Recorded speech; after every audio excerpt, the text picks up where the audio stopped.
Hey everybody, how are you doing? This is Rob of Rule of Two Review. Welcome back to the channel, and the Game Awards were of course last night, and even though I did not watch them for reasons that many of you may know, I did still want to wake up early this morning and make this quick video discussing a couple of things about the show. This will probably be the fourth or fifth time that I've had to discuss the Game Awards in some way, shape, or form at length since the nominees were announced just a few weeks ago. Of course, initially the big story about the announcements, at least for myself and those of you who follow me and those of us who are fans of this franchise, was the fact that Metroid Dread was announced as a Game of the Year nominee, which was incredibly exciting and such an important seminal moment for the franchise. However, in all of these videos and conversations I've been having, both on my YouTube channel and very vocally on Twitter, I personally have not been very happy with the Game Awards, specifically this year.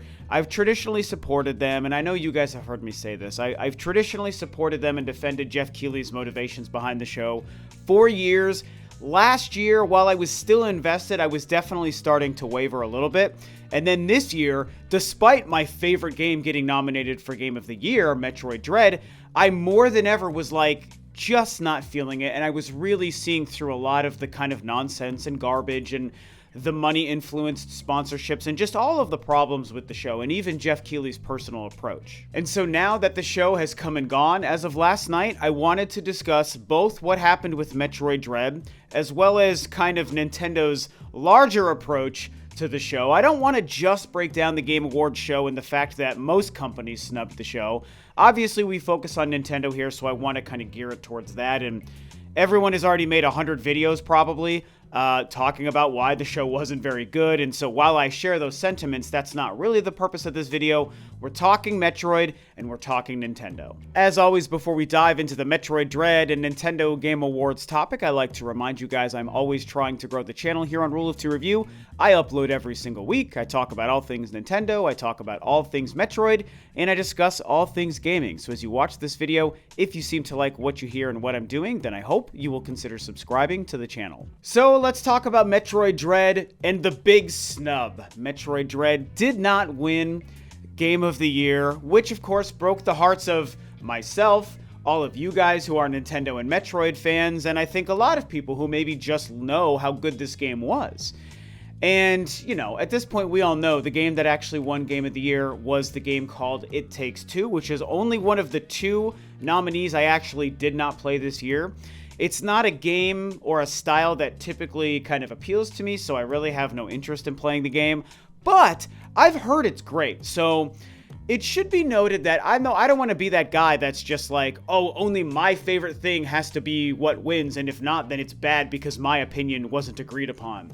It's not so much about, you know, any of my problems with the Game Awards having to do with Metroid Dread getting snubbed for Game of the Year. None of that informs my opinion on the overall show, although I do think it's weird that they went with this, you know, It Takes Two indie game choice, but again, it's supposed to be great, and I believe it's great. Congrats to the dev team and to that game. I think that's very cool, I guess, that game won. Whatever game won, I would have given it congratulations. But I'm a Metroid fan, okay? And I wanted Metroid Dread to win. I do think it's the best game I played this year. Whether you want to say it's my fanboy Metroid lens or not, I don't really care, because it is the most fun I had. It is the most impressive game. It's a blast, and I say that as somebody playing through Halo Infinite right now and thinking that game is also mind-blowing. Resident Evil 8 and Monster Hunter Rise were a couple of other games off the top of my head that absolutely floored me this year.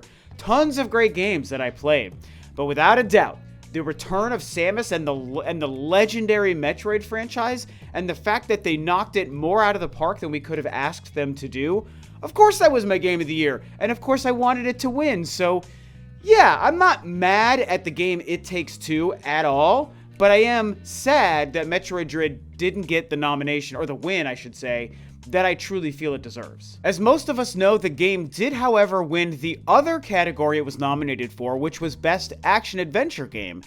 And honestly, that felt really, really good, you guys. When I heard that, again, I did not watch the show until maybe the last 30 or 40 minutes. I tuned in to see how it all wrapped up. But I was not watching the show. I was, you know, catching up with some tweets on Twitter or a couple of texts from friends or my younger brother. And so I did find out a couple of minutes afterwards that Metroid Dread won Best Action Adventure Game.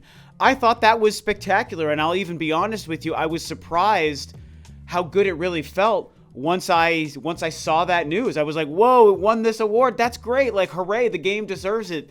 The team at Mercury Steam deserves it. Nintendo, Metroid, Samus, everyone deserves this win. And that really made me feel some pride and some joy inside. So to that end, I have to say, it felt great. And I was happy to see it. The game deserved it. I then, of course, went and watched the acceptance speech, which was Doug Bowser accepting the award for the game, which I thought was, in some ways, was a very Nintendo and obvious choice, but was also not what I expected.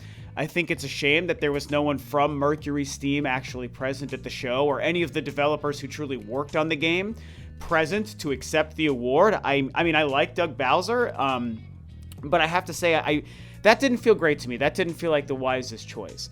And I don't think this was Doug Bowser's call. I'm sure that this was Nintendo of Japan's actual call. Like, hey, you're going to go accept this award. And I am 99% sure they knew ahead of time that they won that award.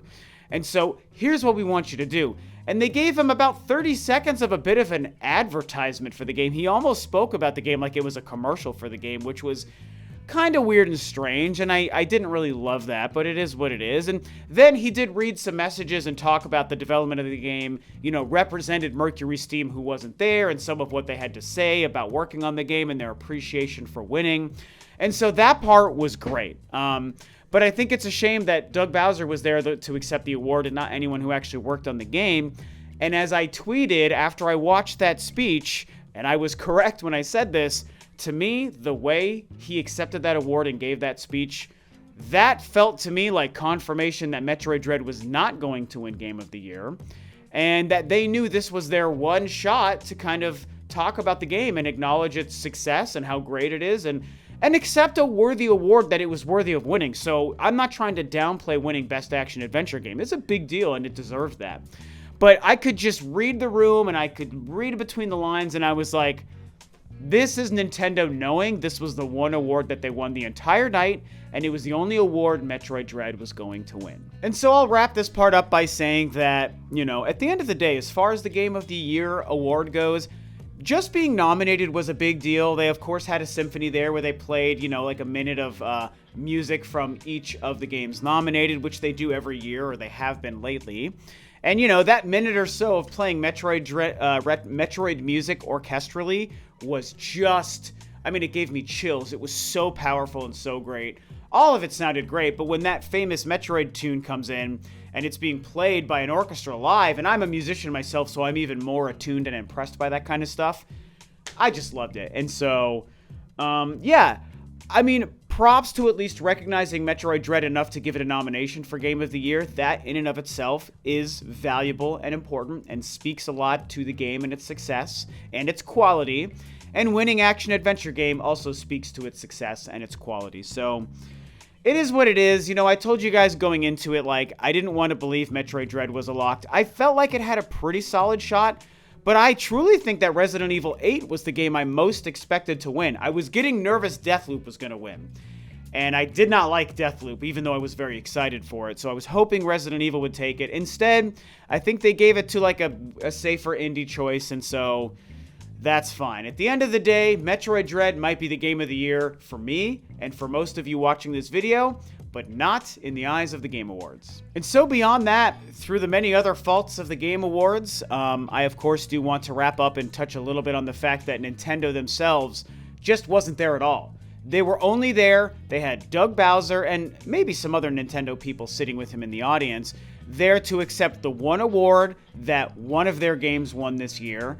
And as far as, any game announcements, again, the Game Awards is this weird, convoluted, sponsorship and data-driven kind of mishmash of, some game awards for developers who make these games we love, but also here's 80% other just advertisements and commercials and new game trailers and stuff. And so, yes, it's exciting to have new game trailers and we like that stuff, but clearly there's an identity problem when it comes to the Game Awards. And so when we separate from the awards situation with Metroid Dread and we then look at Nintendo being present and showing any new game announcements, there wasn't any. Nintendo was not there. as far as I'm concerned, the way I read this, and to be fair, Sony was barely there with the Horizon thing, Microsoft was not there, the game trailers and reveals were mostly not exciting, with one or two exceptions. And to me, like I said, the way I viewed it, Nintendo just didn't care. I think that we saw maybe this year, Nintendo specifically and some other companies just kind of saying, you know what? We don't really care about your show. We don't want to be part of it. I don't know if there's like behind the scenes issues. Maybe people don't like some aspects of the organization or the audience that watches, or maybe Jeff Keighley himself. I don't really think it's that. I think most people in the industry like Jeff Keighley, and that's fine. I've got my issues with his business approach to the Game Awards currently, but I do believe he's a nice guy, and I think initially his motivations were in the right place, and I've discussed, I respect the efforts he's put in. So I don't really know maybe what was driving it, but it just seemed like Nintendo didn't care. I don't think that Nintendo wasn't there because they didn't have anything to show, because obviously we all wanted Zelda news, Breath of the Wild 2 stuff. I and many people thought more Metroid announcements, such as Metroid Prime 4 had a great shot at being there. I predicted that at the beginning of the year, and I was wrong in that prediction. They could have shown Bayonetta, they could have showed Mario and Rabbids, they could have shown Splatoon 3, they could have announced a new game we didn't know anything about. They did nothing, nada, zip, zilch.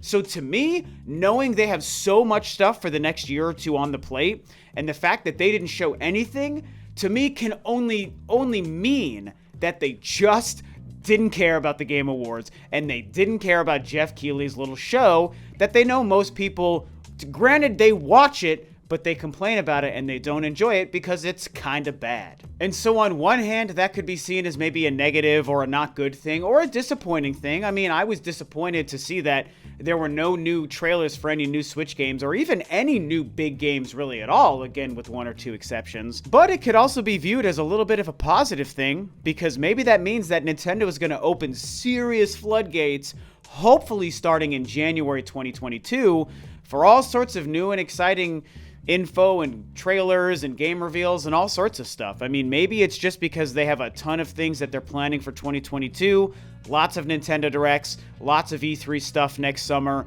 maybe lots of game reveals. I do think in 2022, we are going to see Metroid Prime 4, even though I thought we would see it this year, and I was wrong on that. I'm just going to move my prediction to next year. You can call it moving the goalpost all you want. That's the only place I can move the goalpost to, because I put my goalpost in 2021.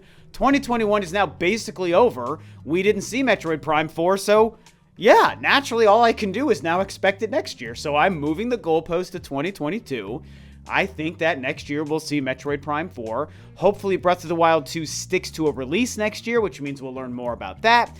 Again, I already named these games: Bayonetta 3, Splatoon 3, and hopefully some new games. So it's like, yeah, it's disappointing for the Game Awards Nintendo wasn't there, but I also think it could be very exciting for next year. And with any luck, that hopefully means in January, Nintendo's going to hit us with a huge Nintendo Direct. Because I would think, if Nintendo didn't have their first Nintendo Direct for 2022 planned until March or later, that they probably would have shown something at the show. The fact that they didn't show anything at the Game Awards means maybe in just 4 to 5 weeks time from now, they've got a Nintendo Direct planned. It just seems obvious to me that that's what's probably going on. Nintendo didn't care about this show because they got their own thing that they're going to shock the world with just next month in January. That's just personally the way I read the whole situation. So ultimately, this is just how I saw everything play out. My feelings on Metroid Dread getting snubbed for Game of the Year, but still winning action adventure, which is fantastic. And the lack of Nintendo or any other real big surprises from most other companies at the show as well. Not trying to make this a review of the Game Awards specifically, just talking about a few key points and aspects about the show as a Nintendo and a Metroid fan that I witnessed mostly through people's reactions and then rewatching some things. Because again, I didn't watch the show until the last 30 or 40 minutes of a very long show. So I don't know, what do you guys think about Metroid Dread and the whole situation there? Nintendo's lack of information and trailers at the show? Everything Game Awards, whatever you think, talk about it below. And with that, this video is a wrap. Thanks, of course, as always, for tuning in, guys. This is Rob of Rule of 2 Review, and I'll catch you next time on another video.